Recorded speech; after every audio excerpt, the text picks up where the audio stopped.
free. That's Exploring Sovereignty with Elizabeth, Sundays at 11 a.m. or anytime on your favorite podcast app. Connections Radio Show is all about tapping into our hardwired hunger to connect. We examine meaningful connections to ourselves, our community, and the world around us. By opening the door to innovative insights by a wide variety of interesting guests, we'll make the connections to something bigger than ourselves. Join me, Lori Fitz, your host of Connections Radio Show, and together we'll make the connections. Saturday mornings at 9 a.m. on AM 950, the progressive voice of Minnesota. With a look at your AM 950 weather, I'm Patrick Lilia. Cloudy tonight with a low of 69, then Saturday a chance of rain and storms with a high of 85. Grab a tray at Cafe Latte and pick from their award-winning selections of soups, salads, sandwiches, and desserts. Cafe Latte is at Victoria Street and Grand Avenue in St. Paul or at cafelatte.com. Portions of the following program may be pre-recorded. The views expressed and the opinions given by the individual host, guest, random reptoid, or chupacabra may not necessarily reflect those of AM 950 Radio, its affiliates, or its sponsors. Now, it's time to step into the unknown.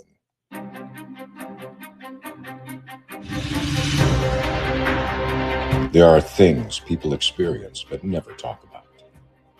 A shadow moving in the corner, flickering of the lights, a disembodied voice. We invite you to talk with us.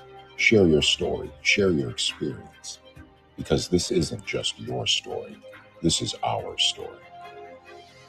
This is Ghostbox Radio with Greg Bakken. And this is Ghostbox Radio on AM 950, where every night we talk about the paranormal, ufology, Bigfoot, and so much more. My name is Greg Bakken, and thank you very much for joining me tonight. Boy, what a week this has been. It's Friday. Thank goodness for that. And it's Casual Friday tonight. And I don't know. It's been quite the week for me. And I'll tell you, first of all, we weren't even on for 2 nights of the week because we had a situation here on Tuesday that allowed us not to be on the air, which has nothing to do with the station, but it just had to turn out that way. And then last night or yesterday, around 2 to 3 p.m. Central Standard Time, I came down with a very heavy sort of it was like a shift, but it was like a very heavy headache. Kind of felt sick to my stomach, didn't feel well at all. I found out that there was other people who felt that way as well, that's around the same time. Anybody else out there? So I'm talking between, 2 to 3 p.m. Central Standard Time. Did anyone else feel that? Anyone else feel like a shift yesterday? Because I'd be very interested to know if there's like something energetically that had kind of rumbled through. And I'd be very curious to know what you all thought about that, if anything like that had happened. So just let me know. And don't forget, folks, this is Casual Friday, so anything goes. We can talk about whatever we want. I have some stuff to talk about, but if we want to move the conversation somewhere else, we are more than happy to do so. And you can call in 952-946-6205, 952-946-6205. Let me know what's on your mind.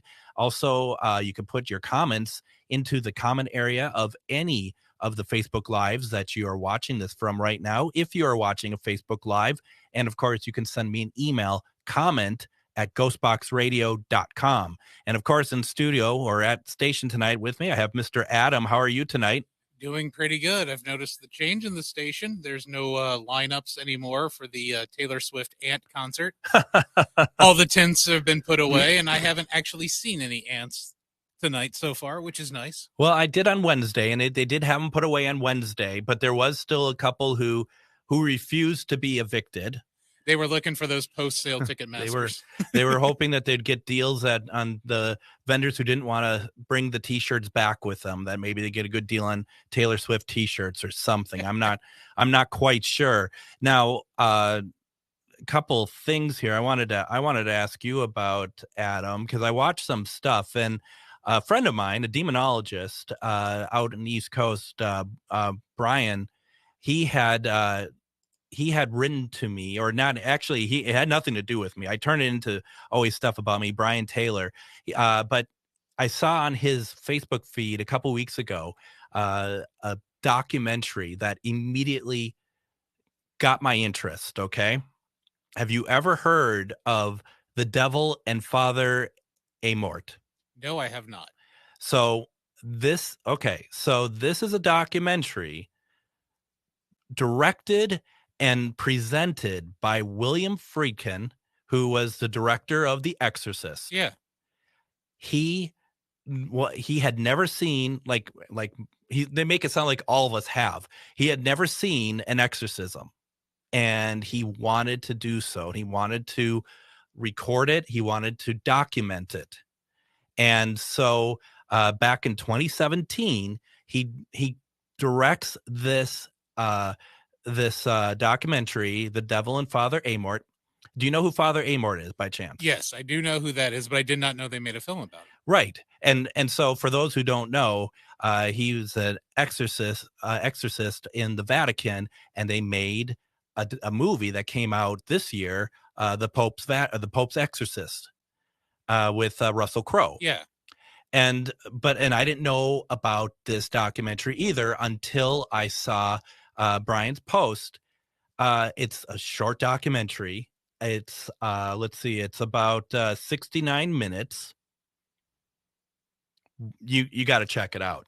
Yeah, because I know the Pope's Exorcist was based on a true story, and air quotes that you can't see. Right. Based. But yeah, I kind of want to check this one out. So I'm going to give away some plot points to this, because this is what freaked me out.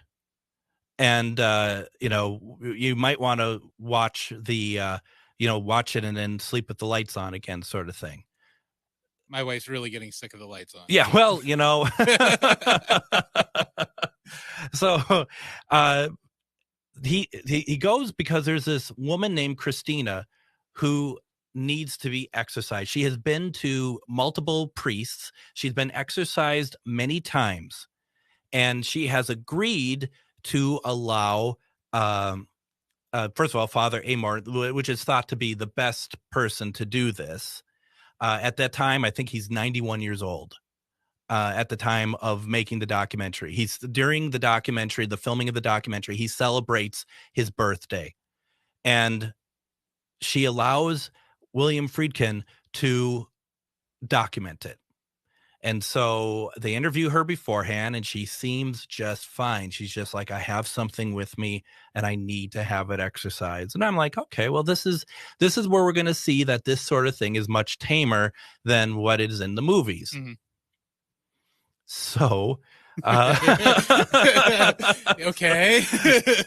Now, obviously, we're not talking Linda Blair type, Yeah. Let's be honest about it. But what we are seeing here is they go ahead and they record it.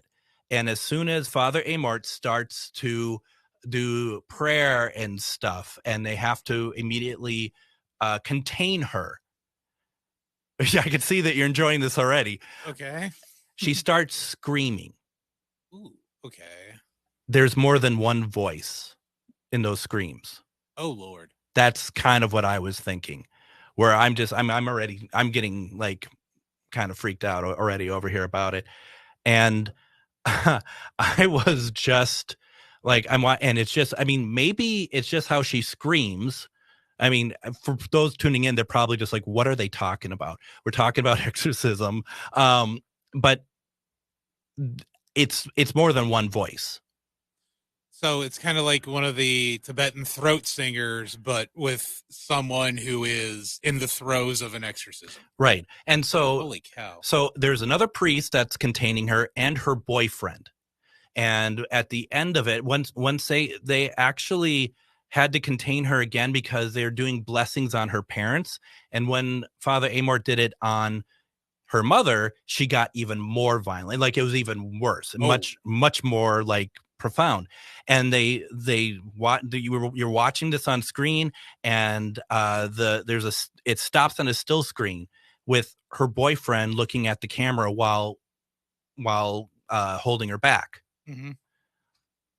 Right away, I'm like, this isn't right.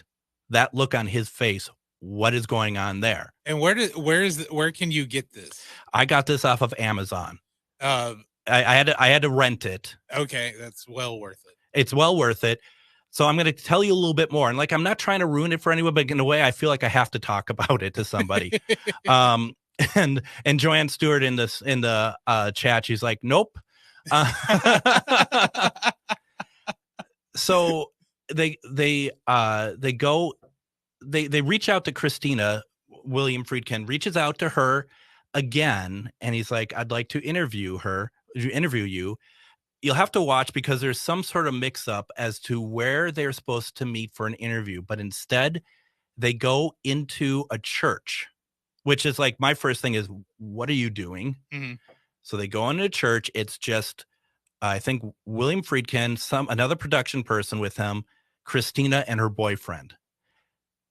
Now, I can't remember if the camera malfunctioned or if they just didn't bring in anything.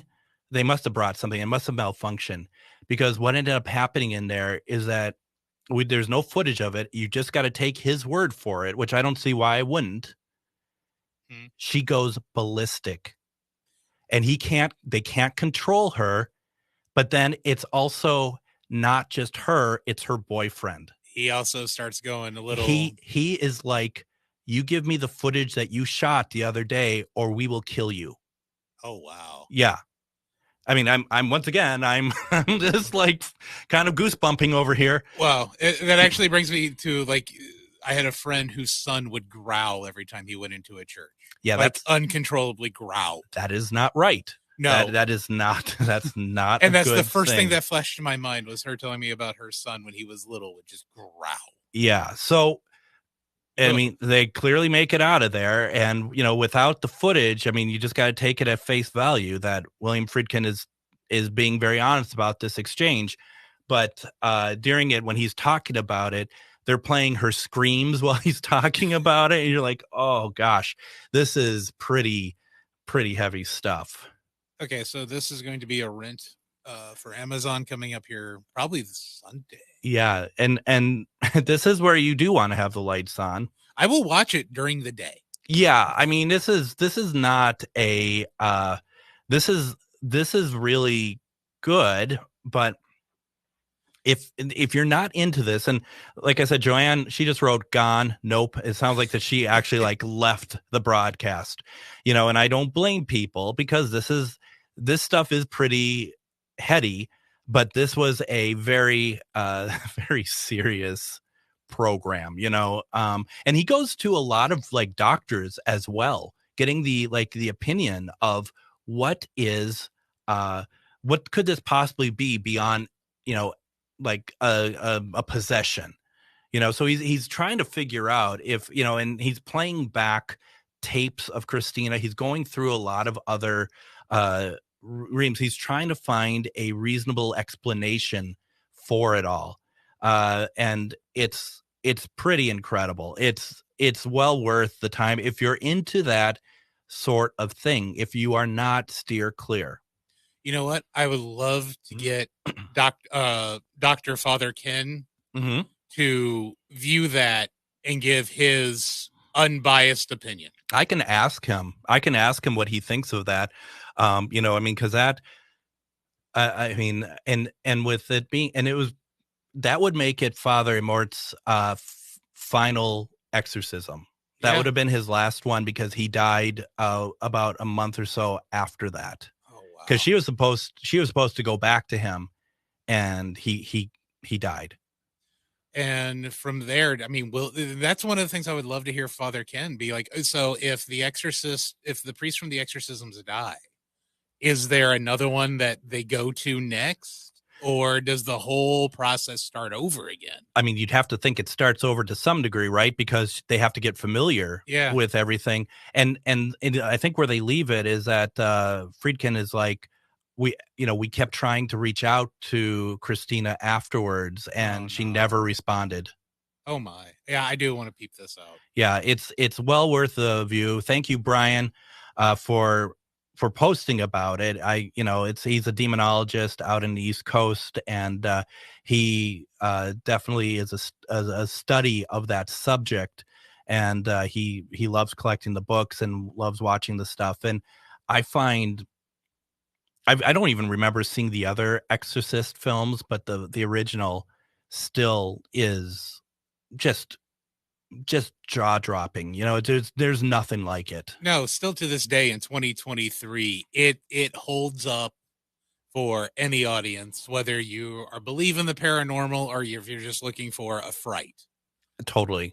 But the only other exorcism film I've seen was the spoof of Exorcist, Repossessed. Is that the one with James Wood? No, that's the one with Leslie Nielsen and Linda Blair. Linda, of course. She's in it again. She gets repossessed. Emery, the drill sergeant from Full Metal Jacket, he plays a televangelist. Oh, that would work. Yeah. Very funny movie, but it definitely does spoof The Exorcist. But to be honest with you, Exorcist, again, the greatest horror movie I think ever made. I agree. There's no topping it. No jump films, no slasher films, no psychological thrillers. No. Exorcist is the top, and then it's a far drop from everything else until you get to a true documentary, and that might actually be scarier than The Exorcist. Well, it's certainly, and I hope I'm not overselling it, but yeah, take a watch and let me know. And we're gonna head to break here in a second, but I do want to say when we come back, I'm gonna talk about Linda Blair's story. It made me think about something before we get really too far down this. So I just want to also let people know that we're giving away tickets tonight to the last voyage of the Demeter, Universal Films. We have advanced screening tickets for August 9th at the AMC Rosedale. So if you're local, please call in now, 952-946-6205 to get tickets, 952-946-6205, and we'll be right back. Reach your highest level of consciousness and well-being with MetamorphosisConnections.com. MetamorphosisConnections.com is an online directory of the best holistic and metaphysical practitioners to help you make your most informed choices. You can search MetamorphosisConnections.com for classes, events, wellness and life coaches, plus metaphysical products and shops. You can also search for a wide array of healers from all modalities, including EFT, sound healing, energy healing, light therapy, ancestral healing, shamanic healing, reflexology, past life regressions, hypnotherapy, yoga, and more. And if you're not sure where to start, the search feature on MetamorphosisConnections.com is tailored to help both those who know what they are looking for and those who are just starting. Come explore the possibilities for your higher self by visiting MetamorphosisConnections.com. Their experienced practitioners can guide both beginners and those that are already on their spiritual journey. That's MetamorphosisConnection.com, your link to direct you on your spiritual transformation. No matter if you're eating out or cooking something at home, EatLocalMinnesota.com has you covered with a list of locally owned restaurants and food purveyors. Locally owned Vinaigrette has been offering the finest olive oil and vinegar since 2009. Reintroduce yourself to all the many flavors by tasting before you buy. From darker white balsamic to cold-pressed extra virgin olive oil from all over the world, there is something for everyone. Vinaigrette, located at 50th and Xerxes in Minneapolis, or at vinaigrettemn.com. The Park Tavern is your go-to destination for fun. Enjoy the fantastic food like their pizzas, burgers, and sandwiches, the best bowling in Minnesota, their wildly popular outdoor patio, great drink specials, all the big games on their numerous screens, and it's the perfect place for your next private event, even large gatherings for over 200. The Park Tavern is your go-to destination for everyone. Have fun at the Park Tavern, Louisiana Avenue, north of Highway 7 in St. Louis Park. This is Robert Pilot of Native Roots Radio presents I'm Awake, weekdays at 5 p.m.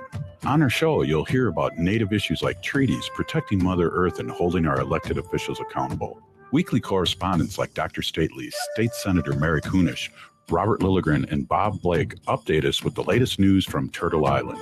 Native issues are human issues, and human issues are Native issues. Listen weekdays at 5 p.m. or watch the show on Native Roots Radio social media accounts. Ho-wah! And don't forget, we still have some tickets available for the Anderson House event with Dave Schrader. That's the 18th through 20th. We have a handful of tickets left. The hotel itself is sold out. So if you get tickets for the event, we are going to give you a list of areas around nearby that you could stay at. Dave has not investigated here before. And we just this week started talking about the menu items and the different ways that we're going to really make this event pretty amazing. Go to charvinity.com to get your tickets. They're in the menu. You'll see events. Go to events. The event will be listed there. And there you'll also see the full itinerary of what we're going to be doing over the course of Friday, Saturday, and Sunday. So please go check it out. It's going to be a great time. And I cannot wait to do this. And I can't wait to see what it's like to investigate with Dave Schrader. So it's your opportunity to do so. Also, we are giving away tickets right now to Universal Films' The Last Voyage of the Demeter. It is the story of the ship that brought Dracula from Transylvania to England, to Whitby. And it's just a short part of Bram Stoker's novel, but I think this is going to be pretty good. If you've seen any of the trailers and stuff, it looks fantastic. We're taking callers right now, 952-946-6205, 952-946-6205. We have tickets for an advanced screening August 9th at the AMC Rosedale. So just know you have to be local to call in because it's only going to be in Rosedale. But that would be fantastic. One of the things I'm going to do here real fast, because I think it's really funny. We brought up Linda Blair. we brought her up, and there's a story that I want to share with everybody because I think it's kind of funny. You may think it's like boring, but let's find out. So some of you know I'm a real big fan of Doctor Who. Okay, so Doctor Who has a lot of conventions around America, around the world. And I'm not gonna put any names in of anybody or even the convention, but a friend of mine was the handler for one of the big names at the convention, one of the really big names from the new series, if you know what I mean, the old series of Doctor Who and the new series. So we afterwards, my friend. And to back up a second, what happens at these things is that people give gifts to these big guests. Like they give them like whatever. And it's really interesting to see the gifts that these big guests get, because first of all, they can't take them back to England with them. They just can't. Some of these are elaborate gifts. And some of them are ridiculous. Like I said, this is a Doctor Who guest star. And afterwards, my friend ended up with all the gifts that were given to this star. She couldn't take them back with her. And so he took them, it wasn't like, I'll take them. She's just like, you take them, you do what you need to do with them. We all met up at a room in the hotel afterwards, and we started going through the gifts. Not so much that we could divvy them up, because more of just the comedy value of what these gifts are. Because like they gave her Kleenex, they gave her some stuff was really sweet, but she just couldn't take it with her. One of the things I got was, what she got, and I eventually got, was a picture of Linda Blair from The Exorcist throwing up. Right, Adam? And you could see the pea soup? Oh, absolutely. Absolutely. It's just a still from the film, glossy 8.5 by 11 picture of her throwing up, given to this Doctor Who star. So it's like, I'm not sure why she got this, but they all knew I was into this stuff, so they gave it to me. And I was like, thanks. So I took it back to Minnesota with me, only to find there used to be some large Paracons in Mahnomen, Minnesota, over at the Shooting Star Casino. And so I'd gone a number of years, and just so happened that year was Linda Blair was there. And I'm like, I got to find this picture and have her sign it. And you know what? I couldn't find it anywhere. But is it the same 8x10 glossy that she has setting at her booth? I have no idea. All I know is that there is an 8.5 by whatever glossy of Linda Blair throwing up in my house. Not throwing up in my house, but you know, yeah, we get it. Yeah. So, I mean, I just was like, I really want, and I didn't even want her to sign it. I wanted a picture of her and me holding it. But it didn't happen. I couldn't find it. And I don't know if I even know where it is to this day. I don't know. Well, that is definitely one to find. Okay, it's got to be sitting around in an old folder somewhere, probably something you haven't looked at in years. Like probably an old case file, old case study you had from that time period of investigating. Probably just, or a bookmark. Could be. I mean, and the house is, pretty full of garbage at the moment. So, I mean, it could be anywhere. But just the fact that somebody thought, you know what, big star of Doctor Who, you need this. I mean, why did they get that? I do not know. It had to be some sort of promotional, like they give you the bags and stuff at those cons when you're the... No, it had nothing to do with any of that. It was independent of all that. Really? Yeah, no. It was we're in line to meet this person, this big name from Doctor Who has not been in The Exorcist, has not been in any of those type of films. And they were like, I got something for you, and here it is. And it's a picture of Linda Blair throwing up. Okay. So, yeah, no, I don't understand what it's amazing what goes through the mind of people when they're going to meet big names. It really is interesting. I will say I've only been starstruck once in meeting any big name, and it was a pitcher for the Twins, and he happened to be wearing his World Series rings. It was Bert Blyleven. Oh, Bert. And that's the one time I've ever been starstruck, but it was more from the championship ring than the actual person. But I'll tell you, in my opinion, if you're going to meet anyone from the Twins, you couldn't do worse than that. I mean, no kidding. Yeah. I love that guy. He's yeah. great. No, that's fantastic. So yeah, that was interesting. Because I'm doing a clean out of the house now. If I'll update everybody, if I ever find that picture, I'll bring it in. Let's have fun and look at a still of The Exorcist with Linda Blair. We can make that your commercial break drop. We really could. Or we could have a sound effect of her throwing up when we're sick and tired of guests that, don't know when to stop talking or something. That could be the sound effect to you got to stop talking. Oh yeah, we can definitely throw that up on the board here. That would not be an issue. No, so there is lots of great ideas. This is kind of a brainstorming session as well as a radio show. One other thing, you still watch Simpsons? Yeah, I do catch The Simpsons from time to time. I do like it, and I have been watching it on FX or FXX. Mm-hmm. And so I have Disney Plus. And I'm like, I haven't seen the most recent season 34. And so I started watching it, and right away, it's like to me that the quality is not bad at all. And I don't know if you'd seen the episode that they did a spoof on the movie It. Yes, that was funny. Called Not It. Yeah, and it was a deep pull from both of the movies and the TV miniseries. Yes. I enjoyed it. It was fantastic. And there was some, let's not go as far as scary, but surprising moments in there. Like there was moments that were meant to kind of jump and take you off guard, I think. Yeah, it's like what they've been doing with the Treehouse of Horrors the last couple of years. There have been those jump moments in those. Yeah, which the one for that year aired the next week. Oh, right on. Yeah, it did.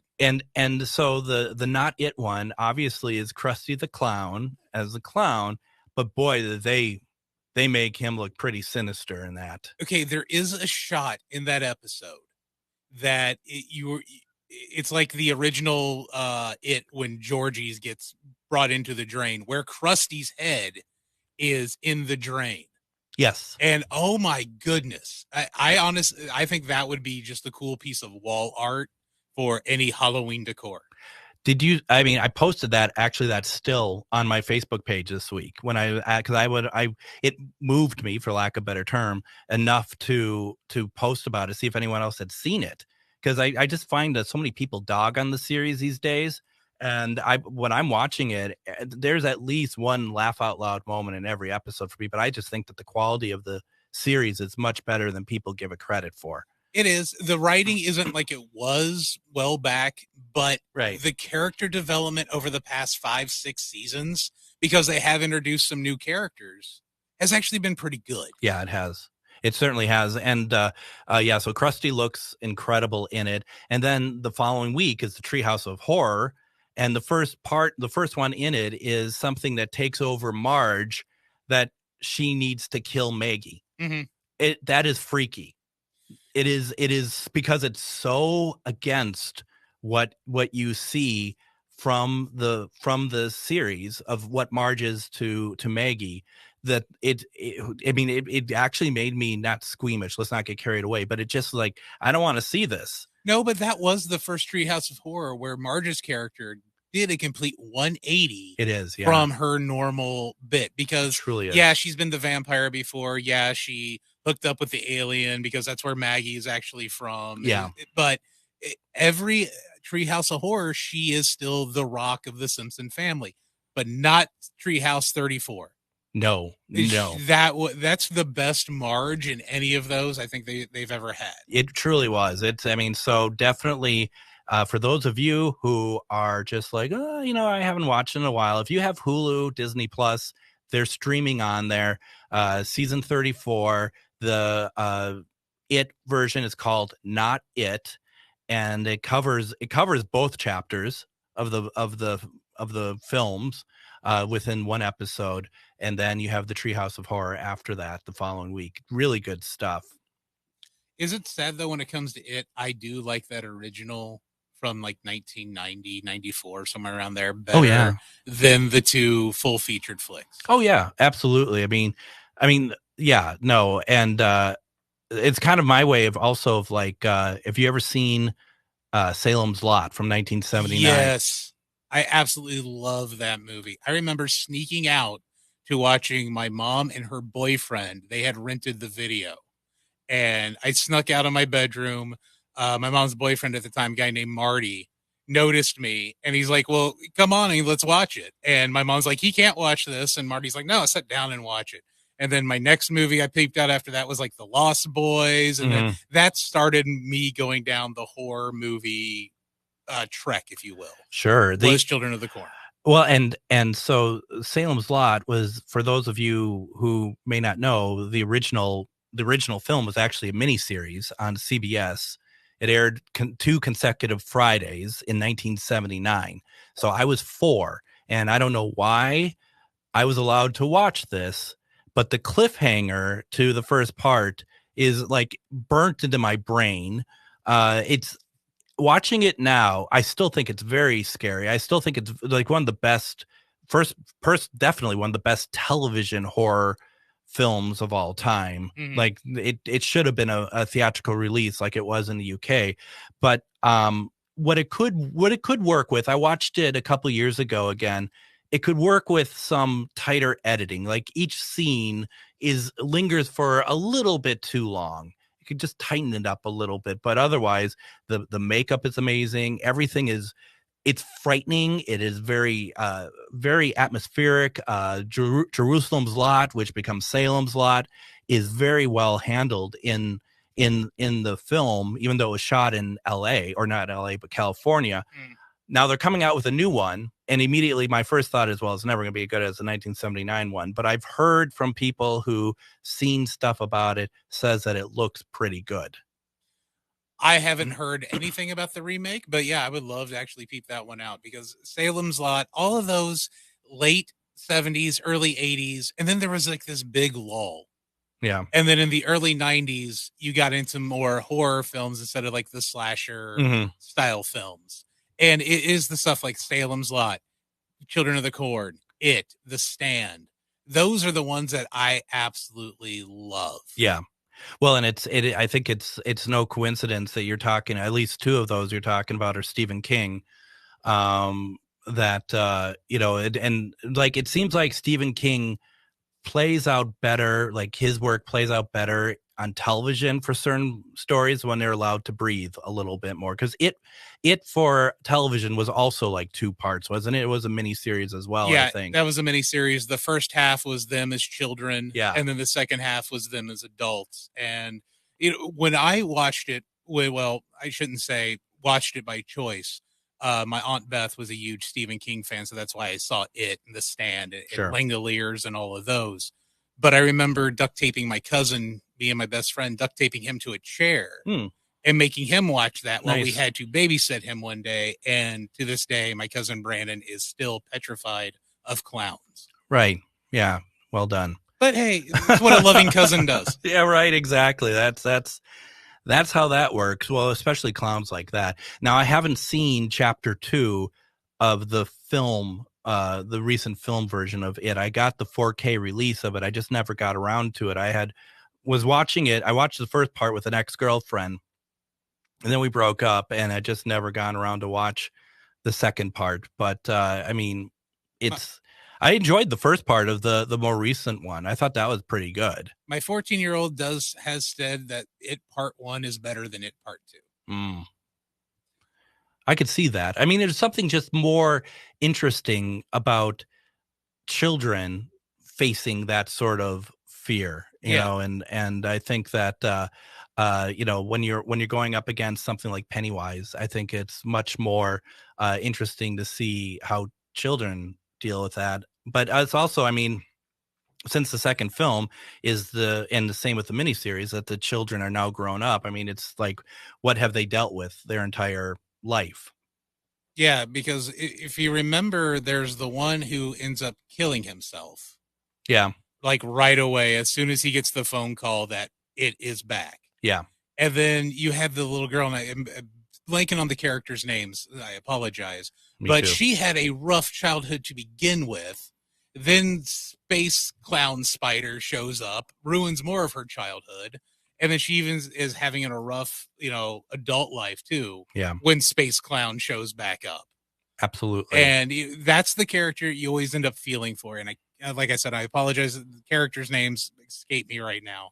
But that's the character I think they should have based the second or the first movie around, would have been the little girl, to be honest with you. Absolutely. We're giving away tickets to The Last Voyage of the Demeter. We still have some tickets. We've had a call come through. Give us a call, 952-946-6205. That's 952-946-6205. That advanced screening is going to be taking place August 9th at the AMC Rosedale. Give us a call. Adam will take down your particulars so that we can get you those tickets. What we're going to do, we're going to take our second break. When we come back, we're going to keep talking about these horror movies and whatever else comes to mind, plus what you want. You're listening to Ghostbox Radio on AM 950. If you own a holistic or metaphysical business and are looking to expand, then you need to be listed on metamorphosisconnections.com. It's a network where you can grow with like-minded practitioners and reach new clients. Metamorphosisconnections.com is an online directory you need to list yourself and your business. Our platform makes it easy for you to create listings of your products and services, and you can also choose to list your classes, events, and so much more. Metamorphosisconnections.com helps you create weekly and monthly promotional ads targeted towards your potential clients and promotes them for you via social media and newsletter. There are clients searching for your specialty right now. Let us help them find you. Start your listing today so you can share your own unique gifts and talents by finding the level of membership that best fits your needs. Let us help you reach your clients that are searching for what you do. Visit metamorphosisconnections.com and sign up today. Hi, this is Chad from AM 950. Snap Construction is arguably the most well-reviewed roofing, siding, window, and insulation contractor in the metro. Ryan is so excited about working with AM 950 and our listeners that he wants to help us grow. This is Ryan, owner of Snap Construction. I was friends with Chad long before I started marketing with him. I was a bit skeptical of radio advertising before Chad convinced us to run ads. The advertising's been so successful, we want to help the station grow. We've absolutely loved working with the listeners of AM 950, and we all know how extremely extremely important this radio station is to the community. To help AM 950 grow, Snap Construction will be putting up proceeds to assist the station in marketing on social media. Snap Construction encourages you to follow, engage, share, and interact on the AM 950 social media platforms. Together, we can all work to ensure AM 950 continues to thrive and grow in our communities. We stand by our work with a lifetime craftsmanship guarantee. For a free estimate or more information on our financing, call 612-333-SNAP or check us out online. With a look at your AM 950 weather, I'm Patrick Lilia. Cloudy tonight with a low of 69, then Saturday a chance of rain and storms with a high of 85. Get paid to upgrade. Warner Stellian will buy your appliance for $50 during our trade-in sale. No one else saves you more time from shopping to free professional delivery like Warner Stellian. Put us to the test. Shop Minnesota family-owned WarnerStellian.com.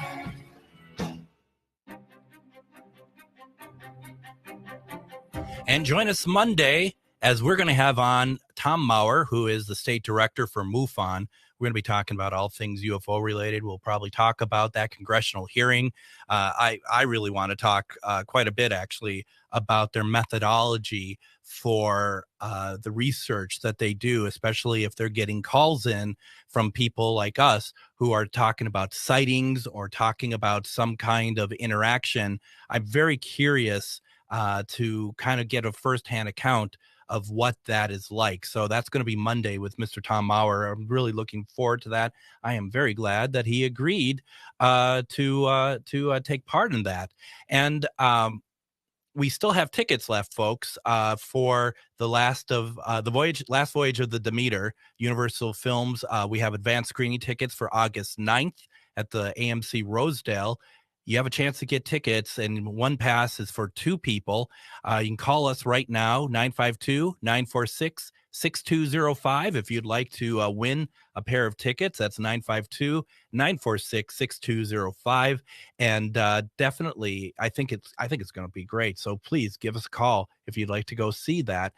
In the comments, I saw friend Joe says, fun talking points brings back a lot of TV kid memories. And yeah, I mean, there's some really good, some great stuff back then. You know, people, I think just as time goes on, people forget about some of those darker programs. Did you ever see from Dan Curtis Productions a program called Trilogy of Terror? Yes. Yeah. Oh, the tiki the guy. doll. Oh my God! Yeah. Yes, and he just would stab the. Oh my! Yes. Yeah, that's another one that's just. I loved that. And it just burned into my brain, and I didn't realize, and I can't remember her name, the actress name. She's in all three of the programs, all three of the stories for Trilogy of Terror, but everyone always remembers that last one. Yeah, that's by far the most iconic, and also Creep Show and Creep Show 2. Yeah. I loved those. Which also has very early appearances of like Ted Danson in the first one, right? Yeah, he's the one who gets his buried in the sand. Yeah, that's right. Another one that I don't know if you had seen, because you're a little bit younger than I am, but The Night Stalker. The Richard Ramirez story? No, that's true too. Night Stalker, the Carl Kolchak. He's a reporter in Chicago, and every week he runs into something paranormal. It's from the 70s. Oh my goodness, that's what that's called? Yes. So every now and again I hop on Twitch, and there's this Twitch station that just airs nothing but old TV horror. Mm-hmm. But there's no breaks in between. It just runs from episode to episode to episode. And I had no idea what that was. But yes, I've seen a couple of those. So starring Darren McGavin, the series is properly called Kolchak the Night Stalker. And it is, I don't think it's scary, but it's such a fun premise. And it's like 1 week I'm blanking on names. The serial killer from London, Jack the Ripper. Jack the Ripper, like he survived and he's in Chicago. Mm-hmm. And the funny thing is like some parts look like it's shot in Chicago, but the series was actually mainly shot out in LA in the 70s. So you do get that kind of like, this doesn't look like Chicago sort of thing, but it's some great names, some great guest stars and stuff. So that's another one I would say definitely really fun stuff. And one more thing I was going to ask you, I don't know, were you ever a fan of Futurama? Yeah, I dug. My favorite episode is 30% Iron Chef. That is my favorite episode. But yes, I do like the Futurama. Have you watched any of the new ones? No, I have not. Okay. Because I have Hulu. It's on Hulu. They drop new episodes every Monday. Excuse me. The first one, not great. Okay. It was not. I mean, I was going to say though, it made me almost not sure if I wanted to watch any more. Mm-hmm. You know, it just was kind of like very lip service to Hulu, even though it's like an inside joke. And it's just like kind of when Futurama gets a little like up its own butt, Yeah. you know, and we've seen that a lot actually in the series. The second episode is actually pretty beautiful. Right on. It's really good. It's like, this is the Futurama I remember. So once again, if you're able to do so, definitely check it out. Yeah, I wasn't sure about the relaunch of Futurama because they tried it a few years prior on Comedy Central, I think it was. Yeah. And it didn't fly for me, to be honest with you. Yeah, no. But the originals, I absolutely dug the original sets. There is one, I think, from the Comedy Central, because it was on Fox. It went away and it came back. I think it came back as Comedy Central first, then came back as Sci-Fi, and then now it's on Hulu. And maybe I got the two in between wrong. I don't quite remember. But there was one where it was like kind of out of universe story where it's about like salmon, and their characters are salmon. And they're like, you know, and so you have like the mating ritual and stuff like that, and they're all, you know. I think I kind of remember that one, yeah. And it's like, what are you thinking? I'm just like, and this does nothing for me at all. I don't like this, you know. It's just, I get the point that you want to be creative, you want to do, but it just seems like this is really a stretch. No, but then you've also got the Slurm episode. Oh, that's the best though. And then what's the other one? The supposed to be Ally McBeal, where the aliens are getting the Earth signal like 3,000 years later. Yeah. And Ally McBeal episode gets cut off, and then they come to Earth. Oh, that's right. And they think Leela should be Ally McBeal, and they want to refilm everything. Right. Yeah, that's that right. was a great one. That's a great one. And then of course, the one that is the saddest of any type of television show ever was Jurassic Bark is the name of the episode. Oh, the one with the dog. Yep. Yeah. Yep. That one. Yeah. At the end of that, if you ever want a good cry, I mean, I post that on a regular basis on my Facebook page just to kind of get a rise out of people. And I've had men who I've worked with who are just like very tough and very, you know, and they're always like, this always makes me cry. And the opening to Up. Oh yeah. Yeah. Those two cartoons. Yes. Yeah. Yeah. No, it's certainly, it's certainly it's amazing what these programs can do to really touch your heartstring, to really come after you. You know what I mean? It's pretty amazing. And then when you get into the cartoon realm, where they're animated characters, but the writing is so good that you actually kind of form a small bond. And I don't know if that's the right word, but I think it's so. like, yeah, when Fry, you know, he has his dog back for a minute, and it's just like, oh man, the dog barks. I'm walking on sunshine. Yeah. There's also one too, where and if anyone has lost a parent, this is one that gets to me too. Is that there's something with the timeline, of course, going back to 1999 again, December 31st, 1999. Fry has to get something from his mother. And so it's not really his mother, but it is his mother, so to speak. And what he's dealing with is, I just want like another day with her, you know, and that's kind of the premise of that. And anyone who's lost a parent or something, or any loved one, where it's just like, I just want another day with them. And that one, when I first watched it, I was like, oh, wow, that's pretty powerful. But now since I've lost both my parents, that's one of those that I'm just like, I could really understand where that comes from, and all the other people, other characters of Futurama are trying to pull him kind of back out because it's like the whole universe is on the balance of whatever Fry is doing, and of course, he just wants to have time with his mother.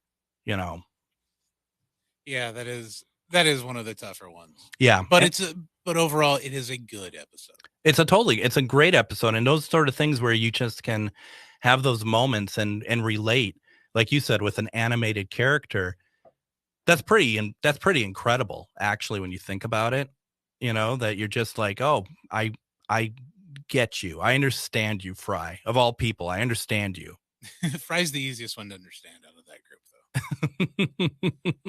though. I mean, there's so many good ones, and as you mentioned, Fry in the Slurm Factory. Yeah, that is like the takeoff on Willy Wonka and the Chocolate Factory. It is such a great homage to that story, and it's probably one of my favorites of the whole series, easily. And their version of the semi-wondrous boat ride in that episode is great too, just like in the movie. My best part is whatever the Oompa Loompas there are, and they do their whole whole song, and then Professor Farnsworth it just cuts to Professor Farnsworth angry and goes, "Tell them I hate them." I'm like, oh, wow. I love that. It's just so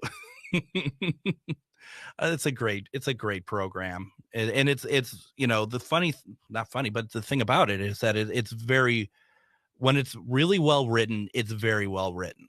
It's just very smart storytelling, very smart comedy, and there's a lot of comedy that I think a lot of people, I know I miss, because it is high level comedy, a lot of like science comedy in there as well. Yeah, I don't get a lot of that, but I was never a science guy. I'll hear my wife laugh, but she works in the medical field, so she deals with a lot of things that they'll talk about scientifically, and like, oh, it's like, oh, I was supposed to laugh at that. Right. My bad. Exactly.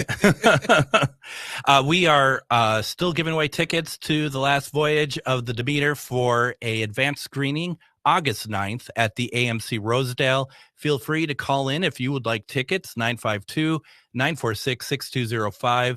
Adam will be taking down your information so that we can get you information to how to, pick up your tickets and whatnot. I'm looking forward to that. We were talking a little bit about it before we went on the air, and it looks really good. The film looks really good, really well made, and it looks genuinely creepy.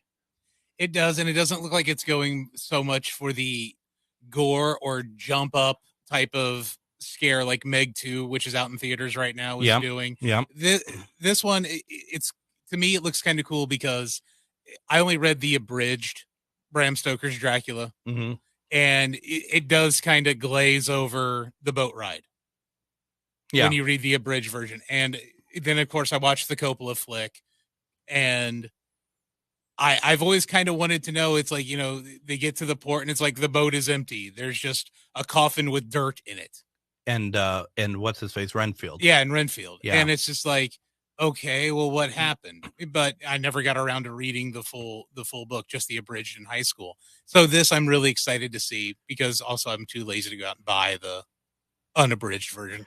And I'm gonna say, the Francis Ford Coppola Dracula to me was beautiful, but I think overly produced. Very, very overly produced. They spent way too much in settings and not accents. Yeah. Because Keanu Reeves, I'm sorry, I know everyone loves him. I think at that period, he was contractually obligated to say whoa in every movie. Right, yeah. To me, that was the one downfall of that flick, was Keanu. Everything else I liked, especially Gary Oldman, I love. Would you ever have thought the fact that maybe perhaps this was actually some sort of out-of-universe Bill and Ted Excellent Adventure, and that was actually I don't remember which moron he played, but in that film it's actually Bill or Ted, and it's not Harker or whatever his name. Yeah. No, I never looked at it that way. There was no George Carlin for me to put the two together. Right. And Death wasn't there either, throwing a bunch of jokes out. Yeah, I've never actually seen the second or third one, only the first one. I saw the second one, not great. Didn't see the third one. The first one, though, that holds a special place in my heart. Yeah, that's a cult film. It really was. That's a cult film. And I will say also, as we're wrapping up here, that in my opinion, probably the best adaptation of Dracula is one that probably most people don't realize is the 1977 BBC production of Dracula with Louis Jourdain. And I think it's really good, really creepy, actually. Man, you and your British stuff. I'm telling you. I'm telling you, it's good stuff. And I would definitely, if you can, check it out. Just as we're wrapping up here, don't forget Monday, we're going to have Tom Maurer on, who is the Minnesota State Director for MUFON, and we'll be giving away more tickets to the new Universal Pictures film, The Last Voyage of the Demeter.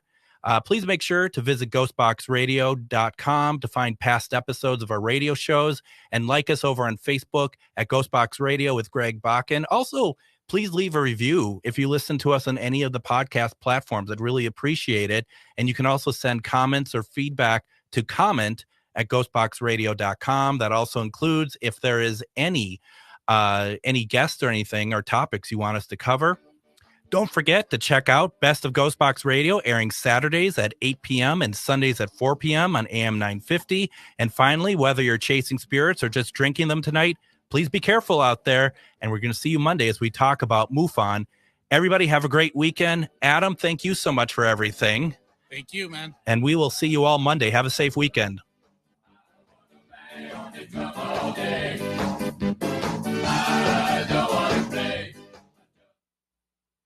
Come on, you know it's true. Work is almost bearable when the Stephanie Miller Show is on. AM 950 KTNF, St. Louis Park, Minneapolis, St. Paul, the progressive voice of Minnesota.